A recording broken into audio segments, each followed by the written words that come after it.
today to introduce my second keynote speaker, Professor Chandra Bhatt. Chandra is a leading expert in travel demand modeling and travel behavior analysis. He's a distinguished university teaching professor and Joe King Chair in Engineering since September 2017. Professor Bhatt is presently the Director of Data Supported Transportation Operations and Planning, DSTOP, at the University of Texas at Austin. Chandra has received several career awards. I'm not going to list them, otherwise you won't have time to give his presentation. Just note one of them: Lifetime Achievements in Transportation Research and Education Award from the Council of University Transportation Center, and many others, many others. In travel demand modeling and activity-based travel modeling, he also had authored several book chapters focusing on improved methods for choice modeling and land use travel demand modeling. Professor Bhatt is editor-in-chief for Transportation Research Part B, which is the strongest journal for us, since January 2019.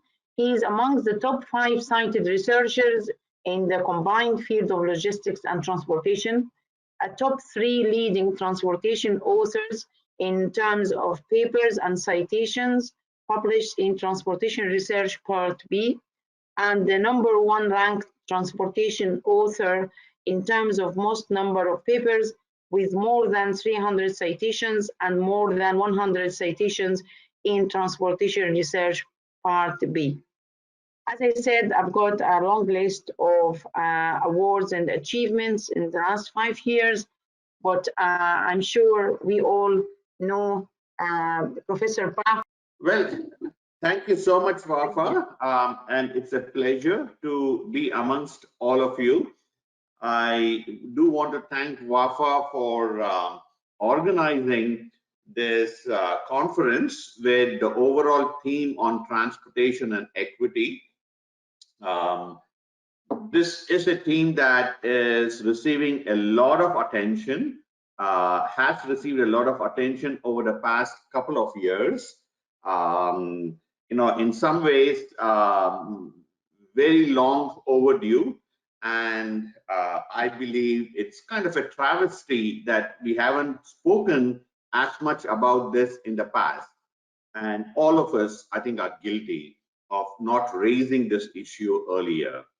In the United States, we have been talking about equity considerations quite a bit, again, over the past 3 or 4 years.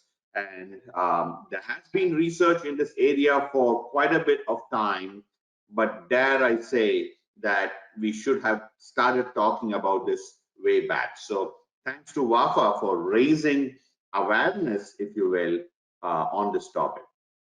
So I do want to acknowledge my 2 graduate students, Angela Haddad and Aupal Mondal. Both of them and I, we are involved in an effort, a university-wide effort here at the University of Texas at Austin, which is referred to as Good Systems. And what we are focusing on is fairness and ethics issues as artificial intelligence techniques seems to take hold of our lives. So, I do want to acknowledge Good Systems at the University of Texas as well as my students. So what I'm going to do is try to go through this relatively quickly so there can be some time for questions and discussions. This is an open topic, and I would certainly love to hear any thoughts and feedback from the distinguished attendees of this conference. So I'm going to try to run through my presentation relatively fast and keep some time open for discussions. So this is the agenda. I do want to start with mobility justice and racial justice. That's a long history of interlinkage, and I'm sure we can identify these linkages in pretty much every country. In the United States, the civil rights movement started with Rosa Parks in December 1995, refusing to give up her seat on a bus to a white man. And before that, Claudette Colvin actually, based on records, was the first Black woman. She was a teenager at that time. I mean, unbelievable courage. She was the first one to refuse to give up her seat. But the civil rights movement has the face of Rosa Parks. And that led to a one-year Montgomery bus boycott. And we all know what happened after that. About a year after that, November 13, 1956, the US Supreme Court struck down the Alabama State and Montgomery City bus segregation policy. So what I'm trying to say is mobility justice is racial justice. The two of them are strongly interlinked, and the originations of many civil rights movements started with mobility justice. Now, not to say that this immediately led to equity, by no means. The interstate highway was the act was enacted in the same year, actually the next year after 1955, and the focus was on inexpensive methods of easing congestion.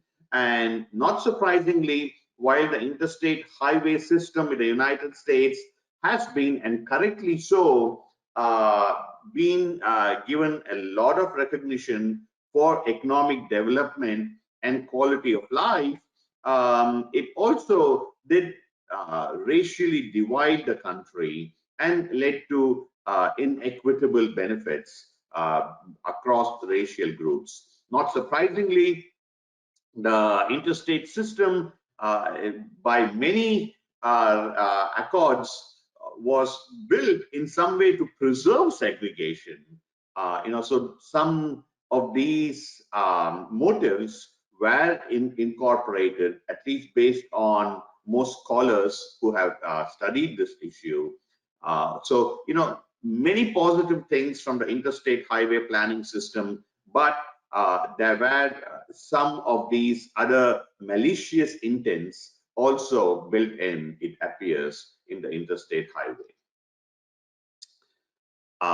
So that was 1956, and much earlier. But have things changed today? That is the debate that we are starting to have, and I think a very healthy debate today.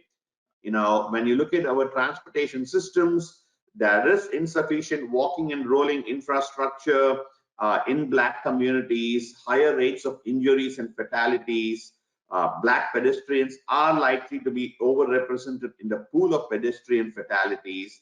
And the real question that we are trying to ask over here is, how much of this is exposure? How much of this is poor walking facilities?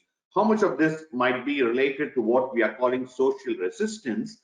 And how much of this might be absolute, true, unhinged prejudice that still exists in terms of investments in our transportation infrastructure, or at least inequitable investments.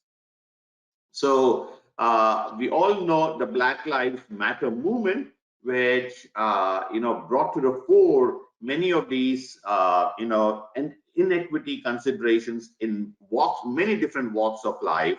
And certainly this also seems to apply to transportation safety. So let's look at what's happening in that front.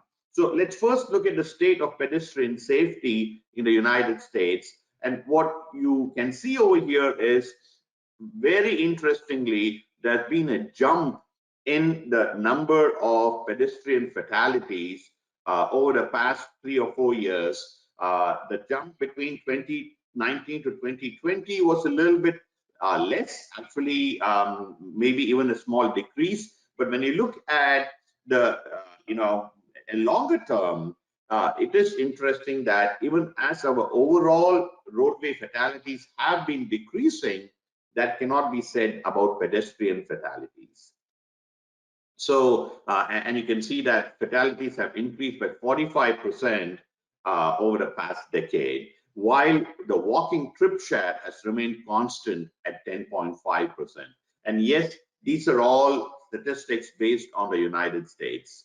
I do know that some countries in Europe have much better records of pedestrian fatalities or lack thereof, which is really something that all of us should strive for. So let's look at pedestrian racial disparities now. When you look at a population racial breakdown in the United States, 73% white, while when you look at pedestrian fatalities, it is only 63% white. Now, again, like the Black Lives Movement has always emphasized, the intent is not to say that any life, that a particular segment of life matter most. All lives matter, of course, but the reason for the Black Lives Movement is, to emphasize that very clearly Black individuals seem to be the ones being pinned down by law enforcement and seem to take the brunt of a lot of violations, if you will, of basic rights. So, again, any life lost is a life that we should obviously try to save. The point is there is overrepresentation of Black lives lost in the transportation sector and in the pedestrian fatalities numbers. So this whole issue of walking while Black, there are many different ways that we can try to identify an index. And this is one way, a pedestrian danger index. And based on that, you can see that Blacks are 40% more likely, to be in danger of being struck down fatally in pedestrian incidents. And that also holds true for American Indian or Alaska Natives, even actually slightly more than Blacks, but clearly disparity. And so the walking while Black issue comes up. And the scale of disparity has significantly increased. So when you look at, what happened to my slides here? Okay. So when you look at the scale of disparity over time, you can see that between 20, let's see, between, I'm trying to navigate my slides over here. I'm having some problems, but essentially you can see that there has been a disparity in terms of the increase in deaths per 100,000 population, with Blacks, non-Hispanic members of our society taking the hit there. And the pandemic appears to have made things worse, and we're trying to figure this out.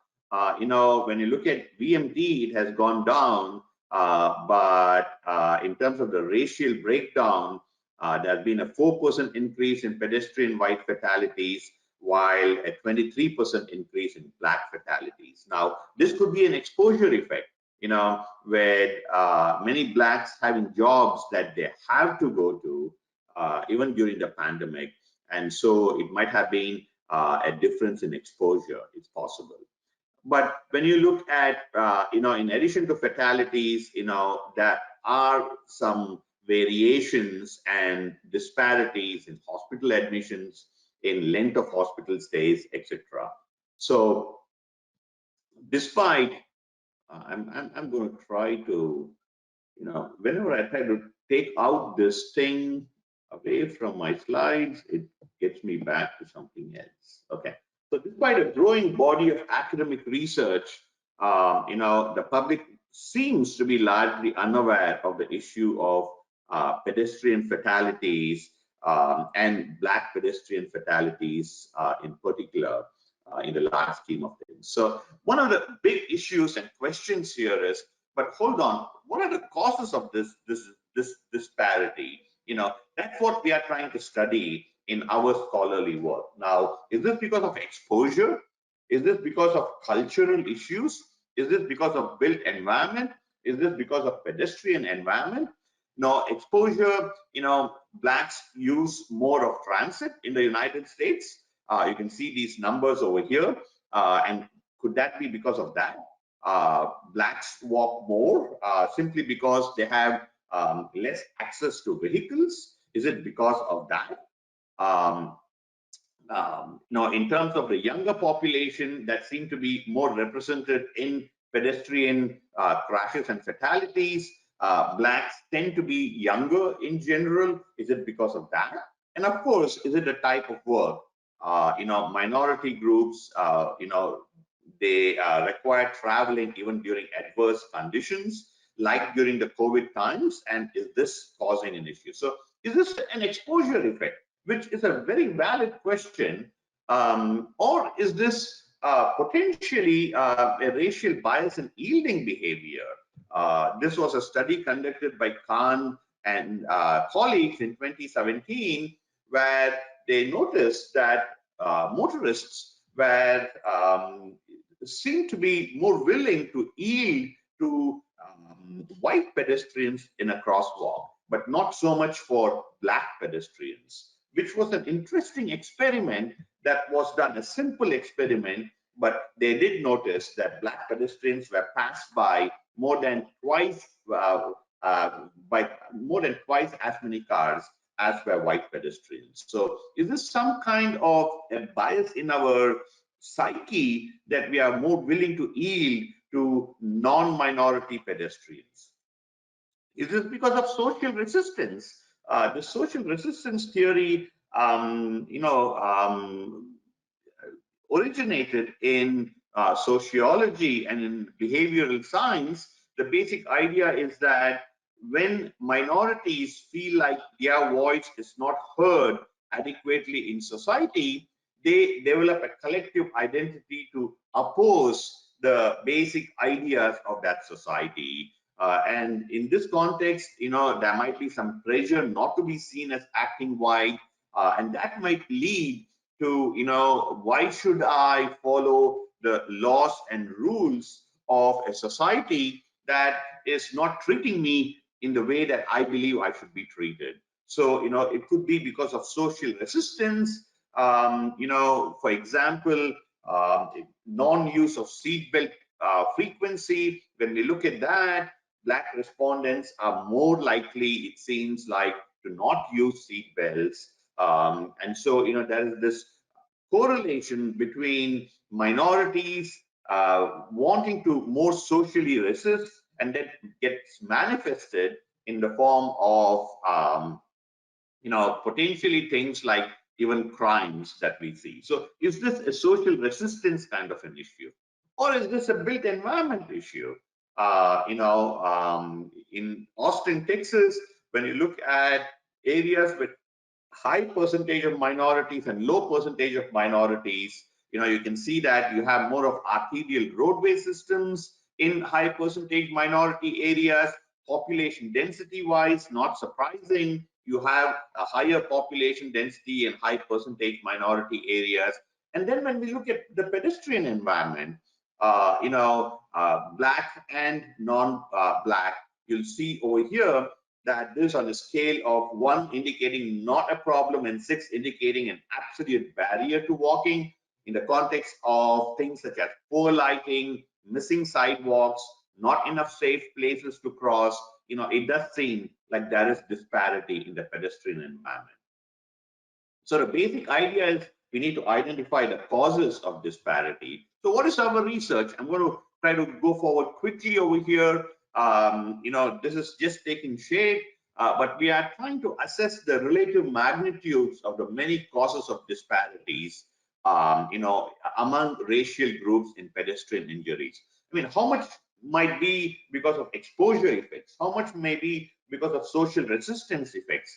And how much may be because of environment effects? And how much of this may be issues related potentially to through discrimination that all motorists have, in the transportation space. So we are undertaking the analysis at the level of spatial units, and we are trying to control for a lot of different things: exposure, resistance, built environment, and looking at how these impact whether a block group is majority black.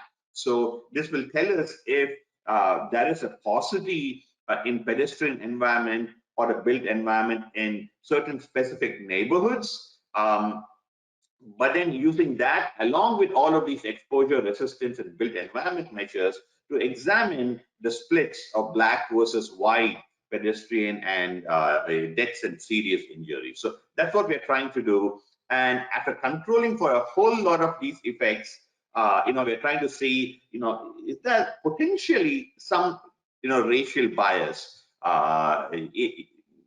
in addition to any biases that are prevalent in terms of investments, such as the pedestrian environment investment being much more toward specific areas which may be non-black.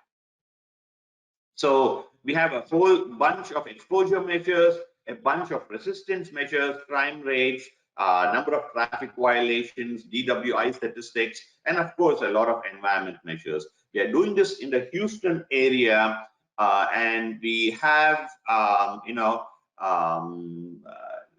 have started doing some descriptive analysis, but we intend to have much more of an econometric modeling approach, a multivariate approach to analyzing the impacts of various factors. We have started looking at some descriptive statistics in terms of exposure. You look at VMT, more in majority black areas, number of transit stops, more in majority black areas, population density, and clearly more in majority black, employment density, more in majority white, and percentage of zero vehicle households, much more in majority black. So these are exposure effects which could be causing it. These are resistance effects which, once again, seem to be a little bit more in majority black areas, as we would expect. And then we have environment effects, which are road network density, types of roadways, etc. So, the basic point of our analysis is, let's try to control as much as we can for all possibilities for why we have these disparities, and try to reduce all pedestrian fatalities and crashes. Of course, that's the goal, but try to see why we are having these disparities and get a clear sense of what is going on. So with that, let me end my presentation, and hopefully there is some time for questions, but even just open discussions. This is an open topic, and I would be very glad to hear thoughts and views on it. Thank you very much indeed, Andrea, for, as ever, very interesting presentation. And I think I should abuse my position here to ask you a couple of questions before we receive more from the audience. So, I mean, would we, or do we usually set our hypotheses or research questions before we set to do the research, and could this influence the findings? That's the reason why we are trying. We know that there are disparities, okay, in terms of pedestrian fatalities. That is an observation that involves no hypothesis. Now, what we are trying to do is, why do we have these disparities? There are legitimate claims that these disparities are nothing but pure exposure effects, pure socioeconomic condition effects. But we just want to try to peel the onion, if you will, to try to track how much of this may be exposure, how much of this may be social resistance, and how much of this may be pedestrian environment. Again, the pedestrian environment issue is an observation. It's not a hypothesis. It is clear that, in terms of walkways, sidewalks, etc., there is the paucity in majority black neighborhoods relating to majority white neighborhoods. Sure. And what I think the obvious thing, what can we do to change things? I think, as you said, there's been lots of observations and facts and statistics showing that there are inequalities in accidents and fatalities and all of that. And what is the way forward? I think we just need to have many more studies trying to peel the onion. And like in many other behavioral studies, I suspect that as we start peeling the onions, we realize that there are layers and layers of these peeling that needs to be done. But I think that we need to identify what is going on. If it is a substantial portion of this can be attributed to poor pedestrian environments in specific areas, we know that there are countermeasures that can be done. But it's not simply our roadway geometric engineering countermeasures. I think that we also need to look at behavioral countermeasures. If we get a sense from our analysis that there is a true difference in the way we behave and how we treat a black versus a non-black pedestrian. That is something that we all need to absorb, appreciate, and do something about. Sure. And I think one last point for me, are there any statistics or studies you've done like specifically on women, like female gender? You know, there's been a whole lot of work. I think still work can be done in the gender area. There is a whole literature on women's issues in transportation. We have done a little bit of work in that, but there are many other scholars who have done a whole lot of work in that area. We would like to see as much emphasis on racial issues in transportation. And that's what we are focusing on right now. But I think your notion of whether there is an interaction effect between race and gender, you know, for example, are black women pedestrians viewed differently from, you know, black male pedestrians? Those are the kinds of things that we have not gotten into, and I don't know how much of it will go into in this study, but clearly legitimate pathways to study forward. Sure. Right. Guys, are there any questions for Chandra from the floor? Because I don't seem to be able to access them or see them. Francis? No, I don't think there are any questions. No. If you want, we can. Shall I ask? Shall I take the floor? But Wafa and all of you, the rest of you who are here, what is the situation in European countries? I'd like to get a better sense of that. Well, I think it's very similar. I think that is why, we've organized the TDM Symposium on that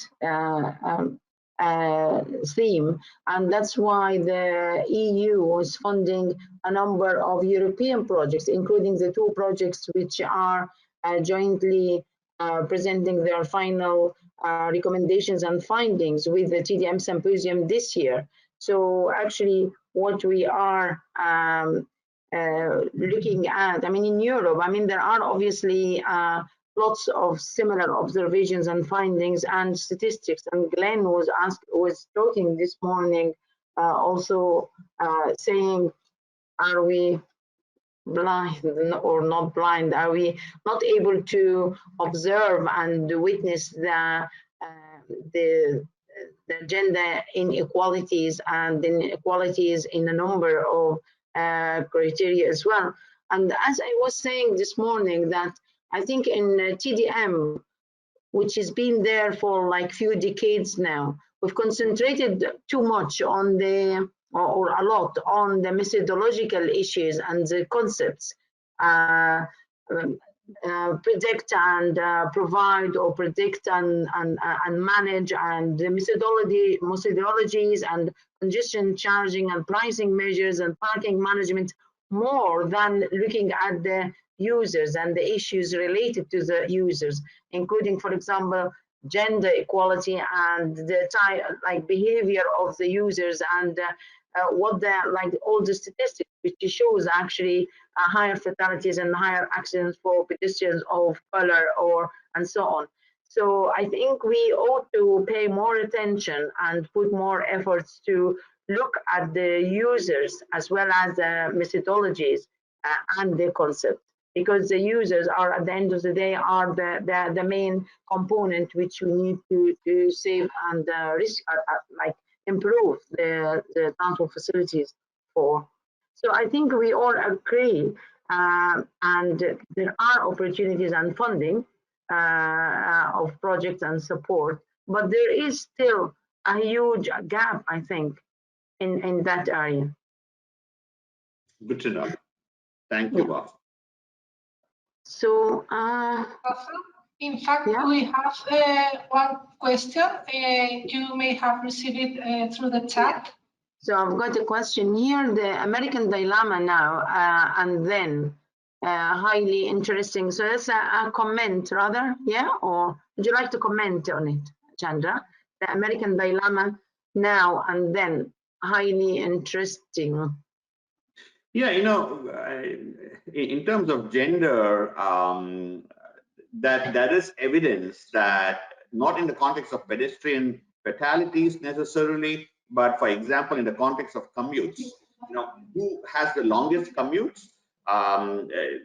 Statistics clearly show that women of color have the longest commutes, and they are the ones who are the most time poor, without a question. So in general, we have done a whole lot of work, Wafa, on gender considerations in terms of transportation and time poverty, as we call it.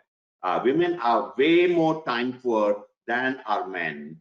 There was this scholar in the late 1980s who came up with the term of the second shift, which is to say that women go out and work outside the home, and then they come in and they also have to work inside the home. And there is still a clear disparity. We have looked at time use in particular a whole lot between men and women, and that continues to be an asymmetry between men and women in the amount of housework that is being done, regardless of the amount of work that is being done outside of the home. And in a recent article, we made this comment that it seems that, you know, in terms of our minds, you know, we are not sure that men are being more open and more egalitarian in their views in terms of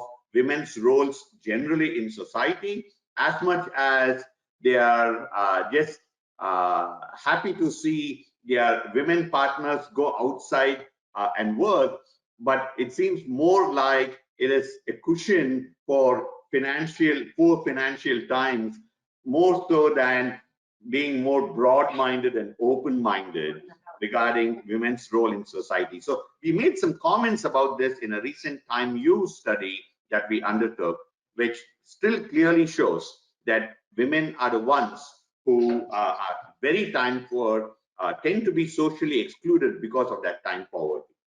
Yeah, thank you. I think so, and I think the point on the American side, I think maybe the Americans have always been maybe more open and more like expressing their issues and problems than Europe, for example. So Europe has been always politically more concerned or conservatives. So that's why a lot of these issues didn't come across. But another question from Vanessa, which I think you've touched on, what consequences for policymakers emerge from your research? So I think, yeah, I mean, you've mentioned that we need to be more focused and do more research in that area. Yeah, so Wafa, I had written an op-ed about this about 4 years back, where the basic idea in my mind is when we are talking about improving pedestrian infrastructure and reducing pedestrian fatalities, there tends to be quite a bit of emphasis on engineering countermeasures. You know, how can I have crosswalks, sidewalks? How can I? But I think as important is just the psyche, behavioral countermeasures. In the United States, for example, you know, when motorists look at pedestrians or even bicyclists, that I believe is this tendency we have noticed, which is like, this is my right of way. What the hell are you doing bicycling in my right of way? You know, so just this kind of behavioral countermeasures talking to respect for all road users. I think these are kinds of issues that also need to be focused on, not simply engineering countermeasures. Absolutely, and even engineering measures has to be engineered for everybody, not for a subpopulation. So even if the requirements are different for subgroups, we need to include everyone and design for them. I think lastly, comment from Hilda, very interesting. You talk about the USA as a whole. Are there any differences between cities and examples of good practice? And what about white minorities? I assume the question about white minorities might be Hispanic whites as opposed to non-Hispanic whites. We are looking at that, but I would be curious to know what the definition of white minorities was in that particular question. But it's a little bit more difficult to distinguish between non-Hispanic whites and Hispanic whites. We actually are struggling a little bit with that. Now, in terms of other cities, we have focused on cities in Texas, Dallas, Houston, and Austin specifically, but I believe that the overall United States numbers also show disparities between majority whites and other people of color. So this is not simply a Texas issue. I think it's a nationwide in the United States issue. Sure. I think one more question. How do the solutions differ depending on whether underlying causes of racial inequality are due to exposure, environment, or resistance? Yeah, I think one of the big issues is even if it's because of exposure, it still means that there is some inequity in terms of lifestyle, in terms of quality of life, perhaps. So what we are trying to do is we are trying to understand better how much each one of these issues contributes to the observation we are noticing. And from that, I think based on each one of these, and they are interrelated, while we have separated out exposure, social resistance, and last one, they are interrelated. I think the policy issues moving forward has to be thought through carefully. But we are at the stage of let's first identify this, because I think that should be an important precursor before diving into things that we believe maybe, but we want to see how the data speaks. Absolutely. I think we are at the stage of clearing the ground and finding out and seeing the real picture before. Then that would be the useful input to improve and do more. Thank you very much indeed. I'm sure we've exceeded the time, and I'm sure there will be more questions, but we can always send them to you with the speakers' names, and you can, I'm sure everyone can contact you personally. Thank you very much for a very interesting and stimulating presentation. Thank you very much for attending with us, and you've got more duties now to chair the next session.